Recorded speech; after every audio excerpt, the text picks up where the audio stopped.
Friends, welcome to सुबह classes.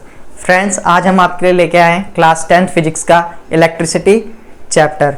इसमें हम पढ़ेंगे कुछ इंपॉर्टेंट पॉइंट्स और ये चैप्टर कैसे हम जैसे समझेंगे। तो सबसे पहले देखते हैं हम इलेक्ट्रिसिटी। इलेक्ट्रिसिटी एक्चुअल में है क्या? इलेक्ट्रिसिटी फ्रेंड्स, प्रेजेंस और फ्लो ऑफ इलेक्ट्रिक चार्ज। क्या है? प्रेजेंस और flow of electric charge. Electricity क्या है? प्रेजेंस और फ्लो ऑफ चार्ज, ये है इलेक्ट्रिसिटी। यानी जो चार्ज, इलेक्ट्रिक चार्ज, उसका प्रेजेंस या तो प्रेजेंस होना चाहिए या तो फ्लो ऑफ चार्ज होना चाहिए। अगर कहीं पे चार्ज प्रेजेंस है तो हम इलेक्ट्रिसिटी भी बोल सकते हैं उसे। ठीक है, ये है। यानी कुल मिला के बात क्या है, जो चार्ज की स्टडी है, यानी इलेक्ट्रिसिटी क्या है? चार्ज की स्टडी करना।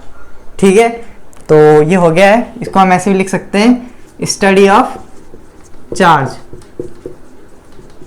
अब बात आती है कि चार्ज है क्या, चार्ज होता क्या है। तो चार्ज क्या होता है? चार्ज किसी भी मैटर की एक फिजिकल प्रॉपर्टी है, एक एडिशनल प्रॉपर्टी है। क्या है? चार्ज इज द एडिशनल, क्या है? एडिशनल या फिजिकल प्रॉपर्टी ऑफ मैटर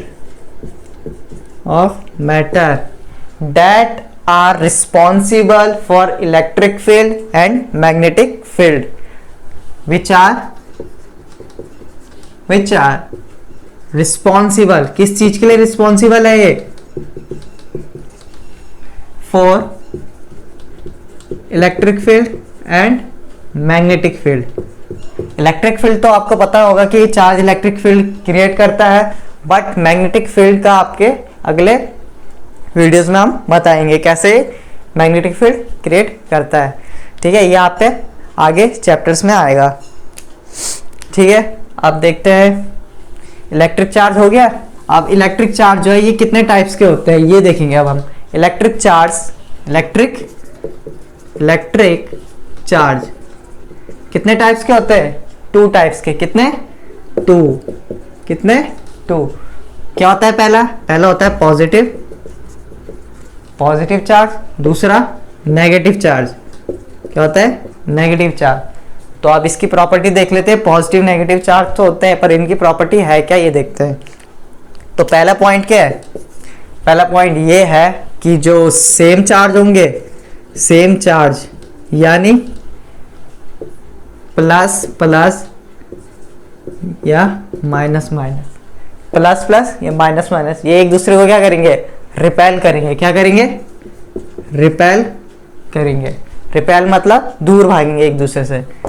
और दूसरा पॉइंट क्या है? जो अपोजिट चार्ज है, यानी प्लस माइनस, कहीं पे भी प्रेजेंस होगा तो एक दूसरे को अट्रैक्टिव फोर्स से खींचेंगे, एक दूसरे को क्या करेंगे? अट्रैक्ट होंगे। ठीक है, तो ये हो गया। Same charge repel each other and opposite charge attract each other.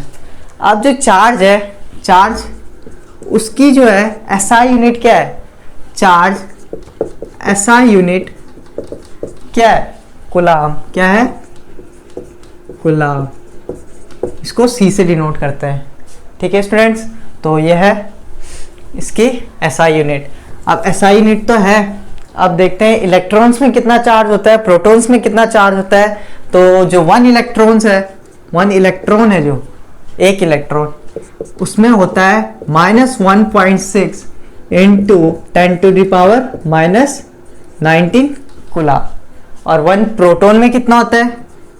1 proton में, हालांकि जैसे हमें पता है कि जो क्या है, ये चार्ज किसकी है? प्रॉपर्टी है मैटर की। तो मैटर में क्या होगा? प्रोटॉन, न्यूट्रॉन होंगे, इलेक्ट्रॉन होंगे। तो उनमें चार्ज कितना होगा ये देखना है हमें। इलेक्ट्रॉन में इतना है, प्रोटॉन में 1.6 इंटू 10⁻⁻19 कूलम। पर यहाँ पॉजिटिव साइन, मैग्नीट्यूड सेम है बट चार्ज एक डिफरेंस है, ठीक है। और जो न्यूट्रॉन है वो कैसा होता है, न्यूट्रल होता है। वो क्या होता है, न्यूट्रल, यानी नो चार्ज। क्या, नो चार्ज, ठीक है। अब एनसीईआरटी में एक क्वेश्चन पूछा जाता है, एनसीईआरटी में क्वेश्चंस पूछा जाता है कि जैसे कि आपको पता है 1 इलेक्ट्रॉन पे 1.6 इंटू 10⁻⁻19 कूलाम होता है, ठीक है। ये इतना चार्ज होता है। तो एनसीईआरटी में पूछा जाता है कि 1 coulomb charge how many electron constitute, कितने इलेक्ट्रॉन 1 कूलाम चार्ज कॉन्स्टिट्यूट करेंगे। तो ये आपको तो अगर मैथ्स वाले हो, मैथ्स वाले जिनकी मैथ्स अच्छी है तो वो क्या कर देंगे, वो इसको आसानी से क्लियर कर देंगे। तो ये देखिए 1 कूलाम चाहिए हमें, यानी 1, इसको हम ऐसे लिख सकते हैं 1.6 इंटू 10⁻⁻19 कूलाम में ये कितने कॉन्स्टिट्यूट, ये 1 इलेक्ट्रॉन इतना चार्ज करता है, ठीक है। तो 1 कूलाम कितना करेगा, इसको इसके नीचे ले आ देंगे। तो 1 कूलाम चार्ज 1.6 इंटू 10⁻⁻19, तो ये है। अब देखते हैं 1 कूलाम चार्ज जो है, यहाँ पे इलेक्ट्रॉन्स है।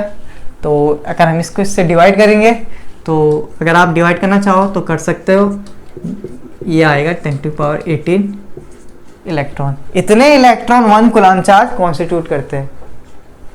ये बहुत इंपॉर्टेंट एक न्यूमेरिकल है फिजिक्स में। चलिए अब बात करते हैं हम कंडक्टर और इंसुलेटर में। कंडक्टर इंसुलेटर होता क्या है, कंडक्टर आपने यही पढ़ा होगा, 9th क्लास में पढ़ा होगा। कंडक्टर क्या करेंगे, इलेक्ट्रिसिटी कंडक्ट करेंगे, इंसुलेटर इलेक्ट्रिसिटी कंडक्ट नहीं करेंगे। यानी कंडक्टर पर फ्लो ऑफ इलेक्ट्रिक चार्ज होगा। यानी कंडक्टर क्या करते हैं, कंडक्टर क्या करते हैं, which through this which can flow electric charge, इसमें इलेक्ट्रिक चार्ज फ्लो हो जाता है। दो सबस्टेंस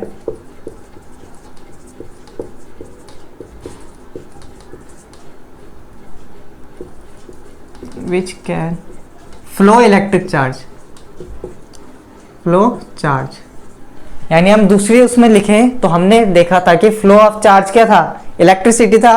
तो हम इसे दूसरी डेफिनेशन में ये लिख सकते हैं, दो substance in which electricity can flow, can flow. ये हमने किस में पढ़ा था, इलेक्ट्रिसिटी होता है। ये टर्म क्या होता है, इलेक्ट्रिसिटी, इलेक्ट्रिसिटी ये होता है। तो अब हम ये नई डेफिनेशन ऐसे लिख सकते हैं, दो सब्सटेंस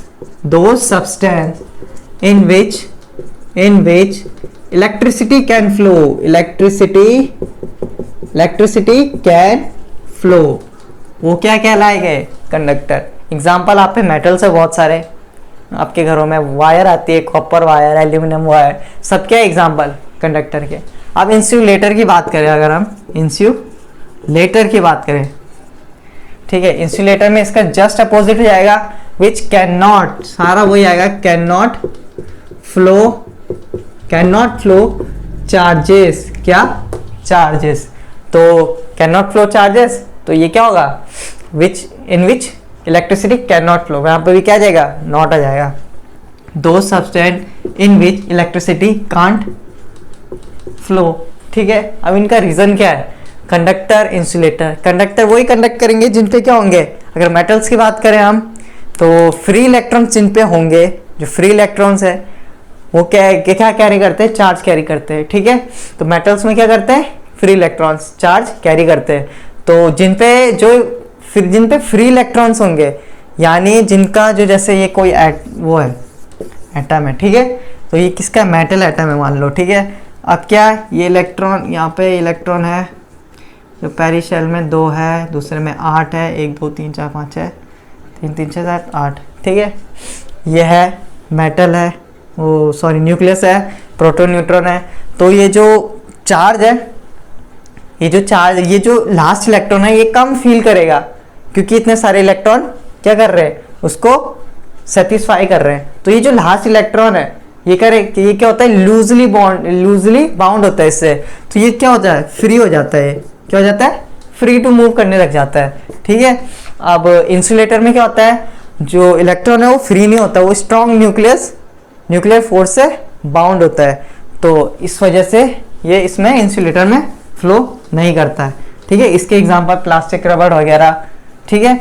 अब इंसुलेटर और ये हो चुका है। अब मैंने कहा था, आपको याद होगा शुरू में मैंने क्या कहा था, इलेक्ट्रिसिटी है क्या, इलेक्ट्रिसिटी क्या थी, इलेक्ट्रिसिटी क्या थी, इलेक्ट्रिसिटी बताया था या तो प्रेजेंस होगा, प्रेजेंस होगा या और फ्लो ऑफ चार्ज होगा, फ्लो ऑफ चार्ज होगा, ठीक है। अब फ्लो ऑफ चार्ज तो हमें समझ में आता है कि इलेक्ट्रिसिटी है, कंडक्टर में देखा जाए चार्ज फ्लो हो रहा है। प्रेजेंस का मतलब क्या हुआ, यानी चार्ज प्रेजेंस है तो क्या वो इलेक्ट्रिसिटी हो रही है, ये क्या इलेक्ट्रिसिटी है उसका एग्जांपल। तो देखते हैं इलेक्ट्रिसिटी को क्या किया है, फर्दर डिवाइड किया है दो पार्ट्स में, static, static electricity, static electricity और करंट इलेक्ट्रिसिटी, करंट इलेक्ट्रिसिटी, ठीक है। तो स्टैटिक मतलब क्या होता है, स्टैटिक मतलब होता है स्टेशनरी और रेस्ट। स्टैटिक आज जैसे कि लॉकडाउन चल रहा है तो आपने सुना ही होगा स्टे होम, स्टे, वैसे आप याद कर सकते हो, स्टे मतलब रुकना, यानी स्टैटिक यानी रेस्ट में। तो स्टैटिक इलेक्ट्रिसिटी क्या होती है, जिसमें चार्ज कैसा रहता है, चार्ज एट रेस्ट में रहता है, ठीक है। और करंट इलेक्ट्रिसिटी, करंट जैसे कि आपको पता होगा कि आपने जैसे आपके बैंक में खाते खुले हो तो क्या कहते हैं, करंट अकाउंट है मेरा, यानी चालू खाता, चालू यानी मोशन, यानी चार्ज क्या होगा इसमें, चार्ज क्या होगा, मोशन में होगा और इलेक्ट्रिसिटी प्रोड्यूस करेगा। तो स्टैटिक इलेक्ट्रिसिटी का आप एग्जांपल ऐसे देख सकते हो कि आपने जैसे ड्राई हेयर है, कॉम्ब किया, पहले आपने कॉम्ब लिया सिंपली, फिर आपने पेपर पे किया, तब तो अट्रैक्ट नहीं हुए, पेपर के जो पीसेज है वो अट्रैक्ट नहीं हो, आपने रगड़ा, सर पे रगड़ा, जो रब किया आपने, फिर आपने पेपर के साथ सामने लाया और क्या करने लग गए, अट्रैक्ट करने लग गए। ऐसा क्या हो गया उसमें कि पहले तो नहीं हुआ, अब बाद में हो गया। तो ये क्या है, ट्रांसफर ऑफ चार्ज हुआ है। जो चार्ज है वो क्या है, अब स्टैटिक मतलब जो चार्ज है वो क्या थे, सरफेस पे, चार्ज किस थे, सरफेस में थे, ये इसके बाद यहाँ से मूव नहीं किए, ठीक है, यानी मूव नहीं कर रहे थे, सरफेस पे रेस्ट में हो गए थे, इसलिए स्टैटिक इलेक्ट्रिसिटी। और करंट इलेक्ट्रिसिटी में आपको अभी बताया मैंने, कंडक्टर क्या कर रहे थे, करंट इलेक्ट्रिसिटी में ये जो आप होम अप्लायंस में बिजली आती है, क्या फ्लो ऑफ चार्ज के उसमें आती है, यानी मोशन होता है जब चार्ज का। तो इसका एग्जांपल हमारे होम अप्लायंस में जो इलेक्ट्रिसिटी आती है, ठीक है। ये थी इलेक्ट्रिसिटी, प्रेजेंस और फ्लो ऑफ चार्ज, यानी स्टडी ऑफ चार्ज। अब बात करते हैं इलेक्ट्रिक पोटेंशियल। इसमें एक नया टर्म आता है इलेक्ट्रिक पोटेंशियल। इलेक्ट्रिक पोटेंशियल क्या होता है, क्या, इलेक्ट्रिक पोटेंशियल, इलेक्ट्रिक पोटेंशियल। तो इलेक्ट्रिक पोटेंशियल क्या होता है, इलेक्ट्रिक पोटेंशियल जो होता है वो क्या होता है, एक तरह का वर्क डन होता है, amount of work done when जो चार्ज है अंडर द इलेक्ट्रिक फील्ड, अगर हम उसे इन्फिनिटी से उस पॉइंट में ला रहे हैं तो उस पॉइंट का क्या निकल जाएगा, इलेक्ट्रिक पोटेंशियल। मान लो कोई इलेक्ट्रिक फील्ड है, इसके जरिए, इस चार्ज के जरिए क्या हो रहा है, एक इलेक्ट्रिक फील्ड जनरेट हो रहा है, और यहाँ पे कोई Q नॉट है, Q नॉट है। हमें इस पॉइंट में अगर इलेक्ट्रिक पोटेंशियल निकालना है तो टोटल वर्क डन जो होगा, टोटल वर्क डन इन्फिनिटी से उस पॉइंट पे लाने पर जितना भी कार्य किया गया है वो क्या होता है, इलेक्ट्रिक पोटेंशियल। और कार्य क्या, इसके रिपल्सिव फोर्स जो होता है, ये जो फोर्स लगाता है इसके अगेंस्ट होगा, ठीक है, यानी इसकी जो इलेक्ट्रिक फील्ड है इसके इन्फ्लुएंस में जो कार्य किया गया है इन्फिनिटी से उस पॉइंट पे, तो उस पॉइंट पे क्या होगा, वो इलेक्ट्रिक पोटेंशियल। इलेक्ट्रिक पोटेंशियल को कैसे डिनोट करते हैं, V से, V यानी वोल्ट, ऐसा यूनिट क्या होगी, वोल्ट हो गई। अब बात करते हैं 1 वोल्ट है क्या। फिर अभी मैंने आपको बताया था इलेक्ट्रिक पोटेंशियल जो था, amount of work done, amount of work done by test charge या पॉजिटिव चार्ज, टेस्ट चार्ज या positive charge in bringing it from infinity to that point, from infinity to that point, तो उस point में निकलेगा। Electric potential at a point is amount of work done by test charge in bringing it to from infinity to that point, ठीक है, इस point पर। तो ये क्या होगा, इलेक्ट्रिक पोटेंशियल। वैसे हम क्या कर सकते हैं, 1 वोल्ट की डेफिनेशन बना सकते हैं। 1 वोल्ट क्या हो जाएगा, 1 वोल्ट उतना क्या हो जाएगा, 1 जूल 1 वोल्ट क्या हुआ, वोल्ट क्या हुआ पहले, V इक्वल टू W/Q, ये हो गया। ठीक है, तो 1 वोल्ट जो है वो क्या हो जाएगा, 1 जूल, 1 यहाँ पे 1 कब आएगा, 1 वोल्ट, जब ये भी 1 होगा, ये भी 1 होगा, कट के 1 आ जाएगा, यानी 1 जूल वर्क हो रहा है 1 कूलम्ब चार्ज को ले जाने में। तो आप इससे डेफिनेशन बना सकते हो, 1 volt is the work of 1 joule in bringing the charge from infinite, in bringing the unit charge या 1 coulomb charge from infinity to that point. ठीक है, पोटेंशियल डिफरेंस, पोटेंशियल डिफरेंस अभी हमने इलेक्ट्रिक पोटेंशियल, पोटेंशियल डिफरेंस क्या हुआ, इन electric potential difference of electric potential is called electric potential. किन्हीं दो point के इलेक्ट्रिक पोटेंशियल का जो डिफरेंस है उसे हम कहेंगे पोटेंशियल डिफरेंस, यानी amount of work done between 2 points. जब हम चार्ज को amount of work done by charge between 2 points, ठीक है, तो वो क्या हो जाएगा, इलेक्ट्रिक पोटेंशियल डिफरेंस।